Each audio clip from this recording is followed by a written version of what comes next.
Top 10 best Lattafa fragrances ranked. So I took 10 Lattafa fragrances from my collection totally at random. And of course, the brand of Lattafa has like over 250 fragrances. So of course, these are not, the 10 best ever. I don't own over 250 Lattafa fragrances, but of the ones that are hyped, that are spoken about ad nauseum, and the ones that I have acquired throughout the years, I'm going to be talking to you about these 10 best Lattafa fragrances. You can trust and believe that these are all really, really good, but I'm going to be ranking them from my least favorite to favorite. So of course, if you want to see me do this with 10 other Lattafa fragrances, just drop your comment down below. I'd be more than happy to compile such a list. I'm excited to share this list with you in just a second, so make sure to stay tuned.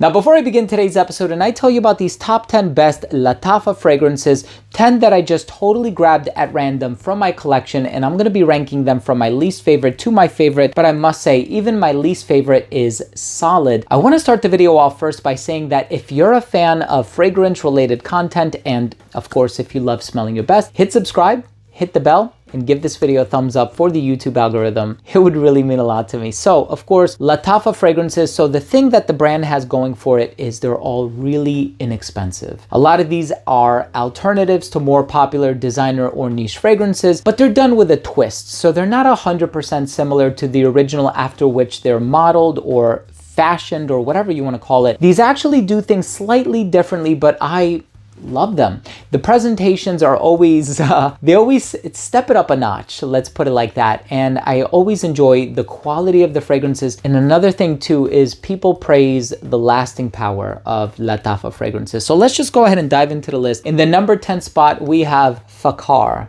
I have to be careful with how I pronounce this one. So this is the brand's version of Why by Yves Saint Laurent. So it opens up very fresh. It has this, bright apple note in the opening. There's this undercurrent of tonka bean, but it's a huge compliment getter. So if I had to recommend, one or two Lattafa fragrances for people who are like, hey, look, I'm just interested in something versatile, inexpensive, compliment getting with a cool presentation, Fakar is the way to go. But in the number 10 spot, it's a designer fragrance. A lot of people might say they're a bit disinterested in the way that it smells, or it might be a little overdone or boring. And here's the thing, Why by Yves Saint Laurent has been around for a very long time, but this fragrance is solid in terms of the quality. So this is marketed for men, this is marketed for women, this is Angam. So this is the brand's take on Burberry Goddess. Some people have even gone as far as to say that this one lasts longer than Burberry Goddess. I get about tantamount performance from this one, I would say. So it's basically a salty vanilla, right? So Burberry Goddess has this ingredient called vanilla caviar, and when you smell it, let me just remind myself.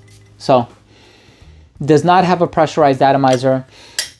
Smells so sexy.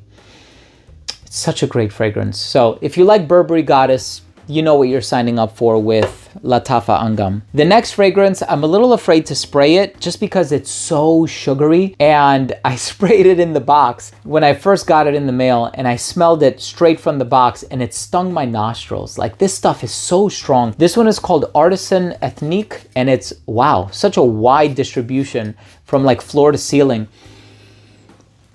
It's so sugary. Wow. This is such a sharp, strong fragrance. But you know what? I admire that. Lattafa fragrances, they're not for the faint of heart. They're not weak. And a lot of people will say that about a majority of Middle Eastern fragrances, is that they're not afraid to be bold and assertive. And you're definitely going to get that with this one. Bade Al Oud Sublime. So this is inspired by a Kayali fragrance. I think it's Eden Juicy Apple or Juicy Eden Apple. I get those two words mixed up, but I don't have the original. I tried it, I think, at Sephora once. This one smells very good, right? So it's this sweet apple-based fragrance. And this one is totally unisex, by the way. So it's only the first two that I mentioned that are marketed for men and women respectively. The other two are unisex as far as I'm given to understand. We also have, could have been higher up on the list, the original Kamra. So this is a cinnamony, boozy type of a fragrance that has this amber dry down. It is amazing. Of course, it's gotten compared to Angel Share by Kilian Paris. Yeah, they can be worn for the same occasions and they do bear a lot of similarities. Both are perfect for the fall and winter and they even do possess a similar presentation. However, with Kamra, I can tell the differences, right? So this one, if you smell it in the lineup, you're gonna be like, oh yeah, this is Angel Share, this is Kamra. We also have Bade Al Oud, Honor and Glory. So this is pineapple and praline, or pineapple and creme brulee, I think, not praline. But this one is beautiful. It is delicious. It's sweet. It is such a hypnotizing and magnetic fragrance. If you're a fan of some of the sweeter offerings on the market, check that one out. Yara Candy by Lattafa. So this is a sweet strawberry fragrance. So this is a bit more youthful, not the most grown up or dressed to impress sophisticated fragrance, but look, if you're out on the town, if you're clubbing or partying, if you're on a date, you just want to smell young and youthful and flirtatious, Yara Candy is the way to go. This is marketed for women. Both of these are unisex. We also have this feminine release, and it's called Her Confession. So this one just came out. So really nice presentation. I know some people might say it's kitschy. I think it's awesome.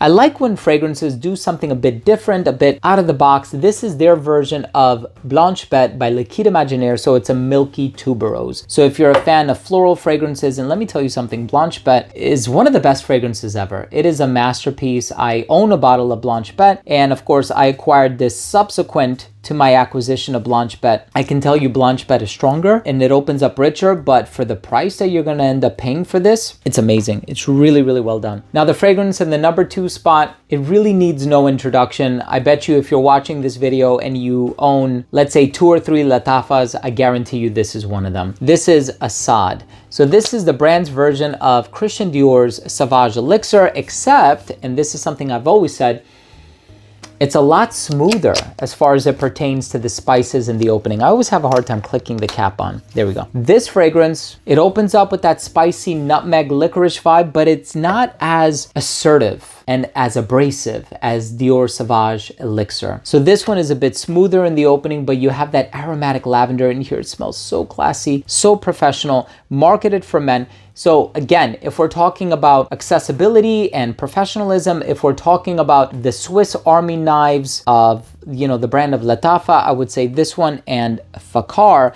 The others are pretty expressive with the exception of Angam, which can also be a bit on the playful side of things on account of all that vanilla that's in there. But look, in the number 1 spot, this is a fragrance that also, like Assad, needs no introduction. I'm sure you've heard about this one, and I did my best to try to rank them from my least favorite to my favorite. The fragrance in the number 1 spot, totally unisex. It is so delicious. It's such a warm gourmand. Of course, there's a bit of spice in here. There's this coffee ingredient. There's praline. There's vanilla, there's tonka bean. It has this boozy undertone as well. And every time I smell this and every time I wear it, I think to myself, I made the right choice today, right? Even if I'm not in the mood for it, as soon as I spray it on, I'm like, yeah, this is good. It's none other than Kamra Kahwa.